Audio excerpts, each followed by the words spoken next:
Bismillahirrahmanirrahim. Assalamualaikum warahmatullahi wabarakatuh.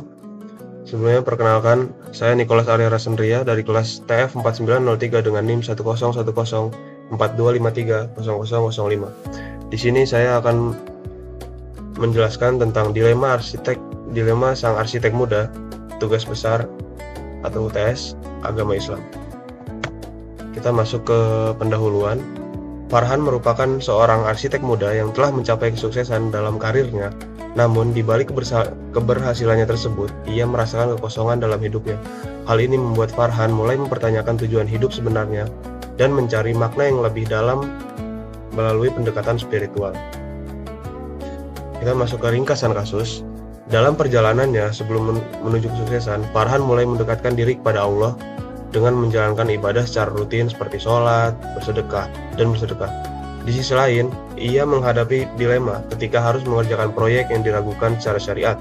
Selain itu, Farhan juga dihadapkan pada konflik antar karyawan yang berbeda keyakinan atau berbeda agama di tempat kerjanya. Masalah pertama, yaitu krisis tujuan hidup.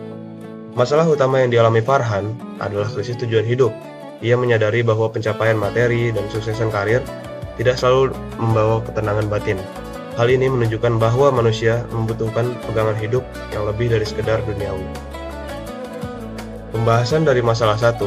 Dalam Islam, tujuan hidup manusia adalah untuk beribadah kepada Allah, sebagaimana yang dijelaskan dalam Quran Surat Az-Zariyat ayat 56.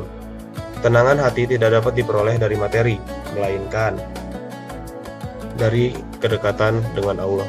Oleh karena itu, pencarian makna hidup Farhan merupakan langkah yang tepat.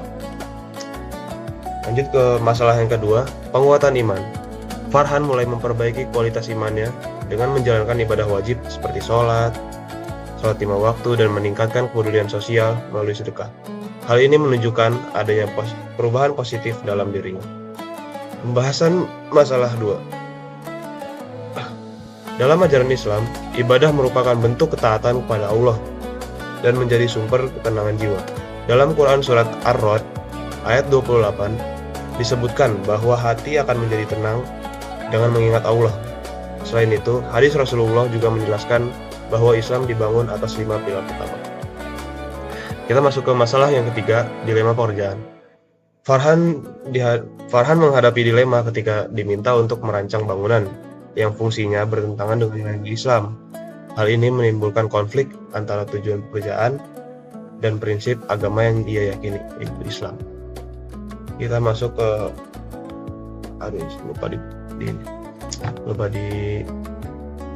pembahasan masalah 1. Dalam Islam, seorang Muslim dilarang untuk terlibat dalam perbuatan yang mengarah pada dosa. Hal ini ditegaskan dalam Quran Surat Al-Ma'idah ayat kedua.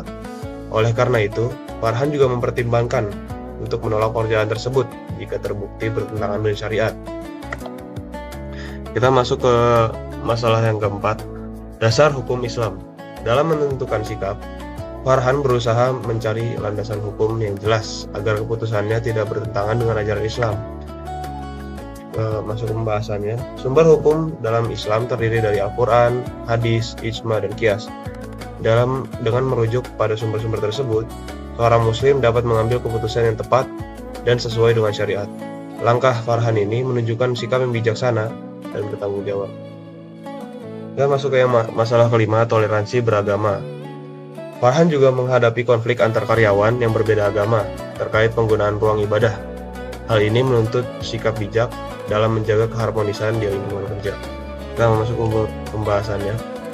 Islam mengajarkan pentingnya toleransi antar umat beragama tanpa mengorbankan akidah. Dalam Quran Surat Al-Kafirun ayat 6 ditegaskan bahwa setiap orang memiliki keyakinan masing-masing. Oleh karena itu, Farhan harus bersikap adil dan menghormati semua pihak. Kesimpulan dari kisah Farhan, dari studi kasus ini dapat disimpulkan bahwa kehidupan yang hanya berorientasi pada materi tidak akan memberikan ketenangan batin. Seorang muslim harus menjadikan iman dan ibadah sebagai landasan hidup. Selain itu, dalam menghadapi berbagai masalah, keputusan harus didasarkan pada ajaran Islam, serta tetap menjunjung tinggi nilai toleransi. Sekian dari saya, kurang lebihnya mohon maaf. Wassalamualaikum warahmatullahi wabarakatuh.